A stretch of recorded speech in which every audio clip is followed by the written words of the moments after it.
चांदणी colour मी दिसायला काळा, नादी लागू नको माझ्या तू बाळा, फुकटची फुगीरी बंद कर भाऊ, तुझं पत्र्याचं घर आणि लाकडाचं माळा. माझ्यावरती झळणारे विरोधक अपोजिट डजन, या रॅपिंगच्या क्षेत्रात या वाघाचं वजन. दोघातून खंबे लोड आम्ही पळवतो धाजन, जो तालमीत घासनच्या कुस्तीत वाजन. माझी लेवल ना मॅच करत कुठलाच महाजन, डॉन पोरींचा साजन आणि सिंगचा राजन.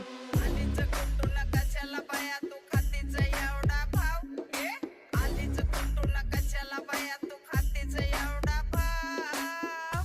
क्या बोलती कंपनी